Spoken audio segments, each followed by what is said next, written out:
Well, good afternoon again, everyone. Pete here from the Pain Toolkit, and as I said earlier on, with Keith Meldrum, I'll be going live with a good friend of mine, Casey Napton, who's a physiotherapist. I've done a lot of work with her. She comes now. Let's click her on. Let's get her.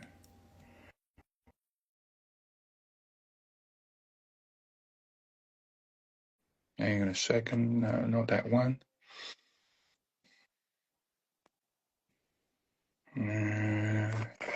Oh, here we go.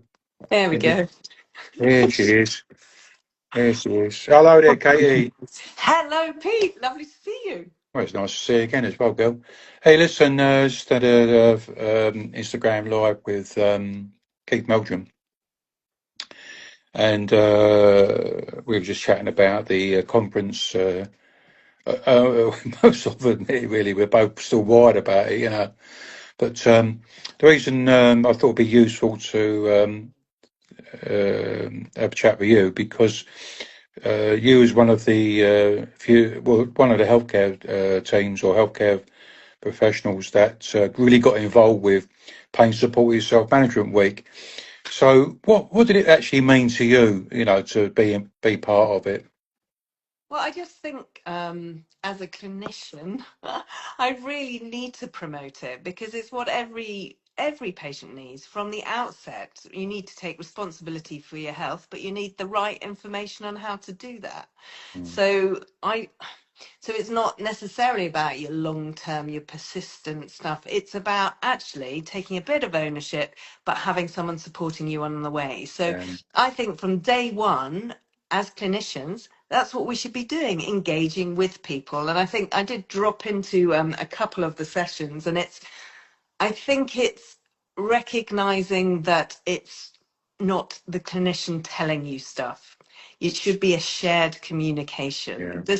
Your recovery journey, you've brought someone in to help you. It's not what they tell you to do. You yeah, need to be a really, well, as you say, the driver of it rather than the passenger. And I still think there's a tendency for clinicians to overcomplicate, to make things trickier than they need to be.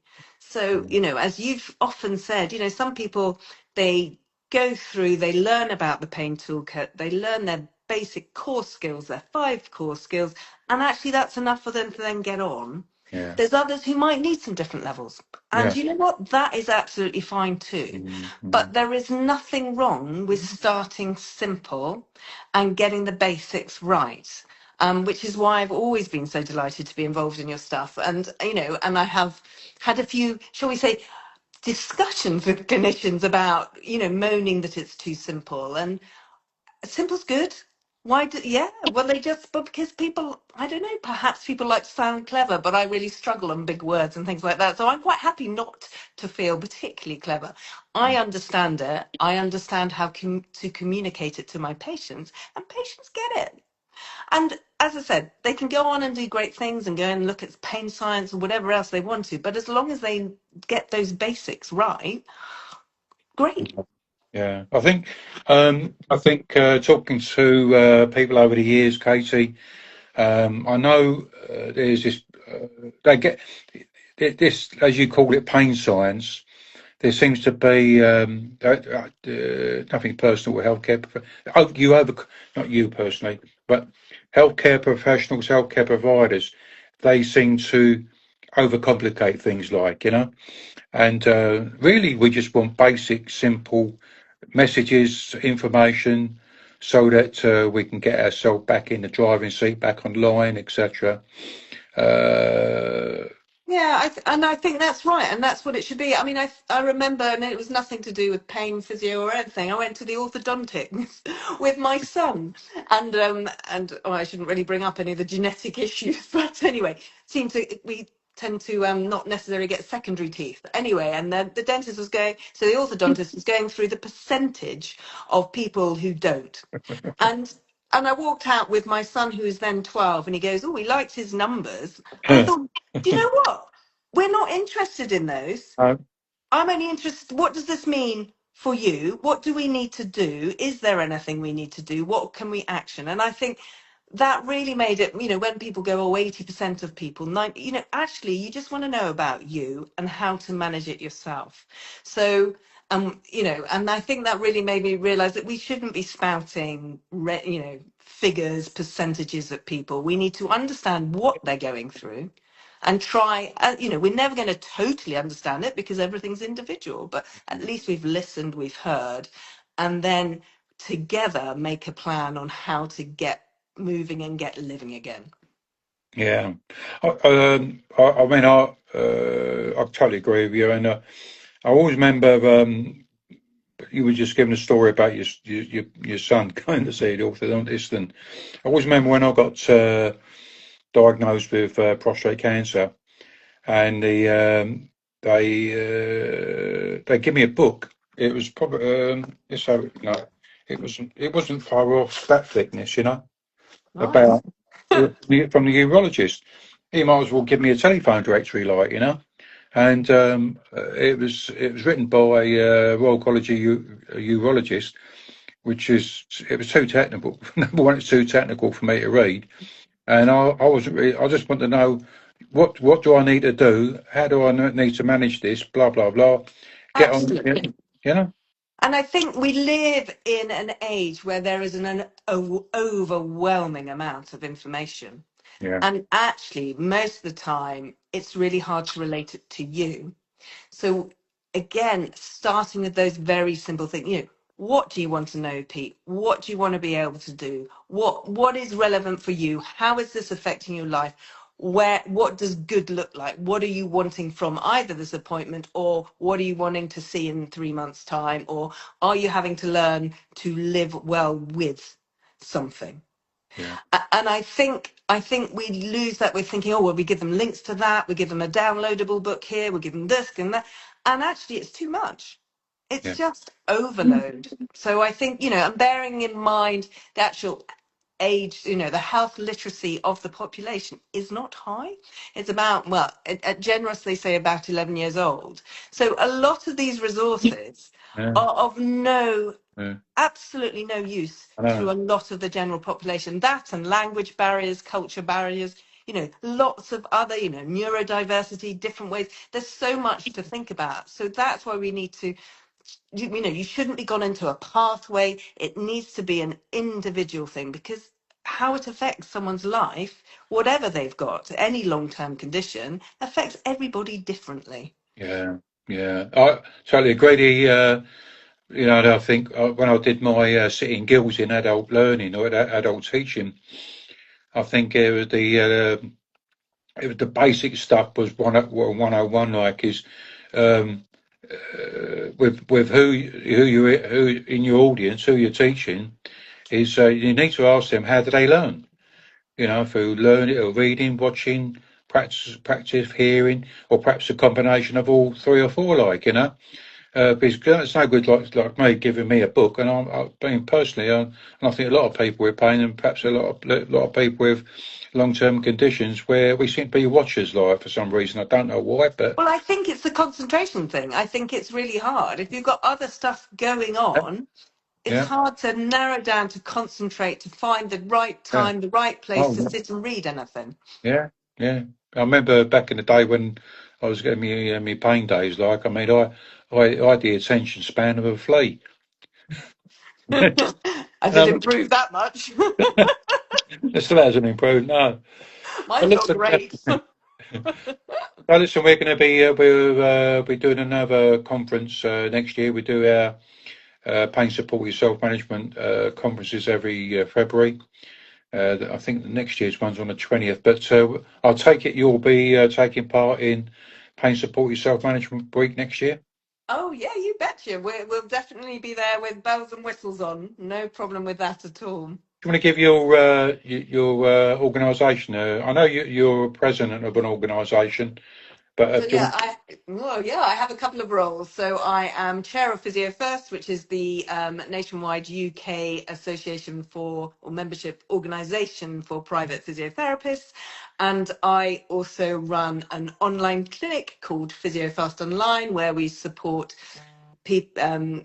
directly people via video consultation, so it's Yeah. easy accessible, and we try and help support people through a recovery journey as quickly and as easily as is possible. And I'm going to give us a plug because I get asked this Pain Toolkit Academy that you started up, Pete.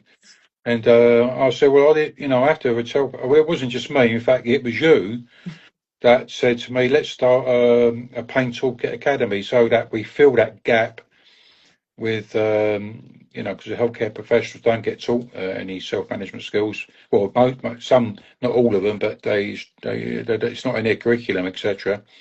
So we put our heads together a few years ago to put the academy together, and it's really going well. I think we had another joiner tonight, actually, Katie. So we got two courses in the academy.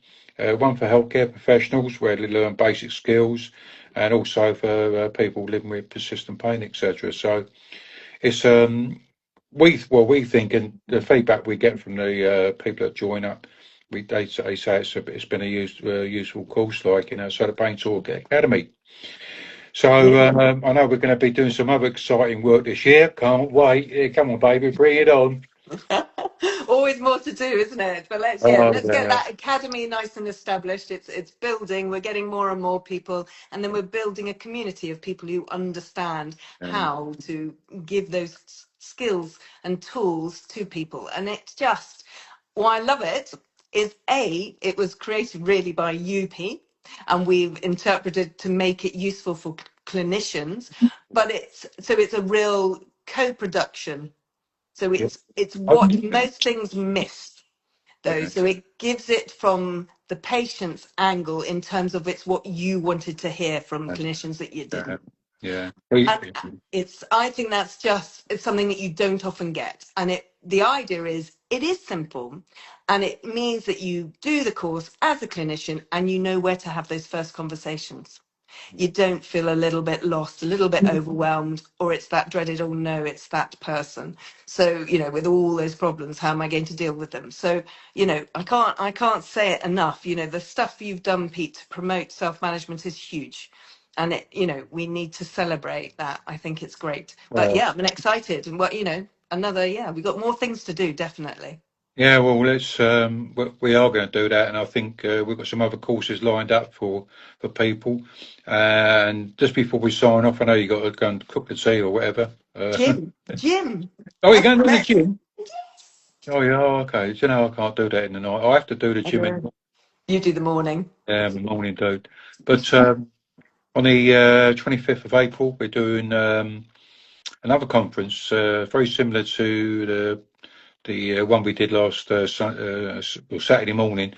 This time it's done in UK time, so it starts at 9 o'clock in the morning. So I haven't got to worry about that.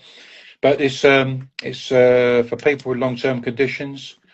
And also healthcare professionals who support people with long-term conditions. So again, if you can't make it, it's from 9 through to about 12:30.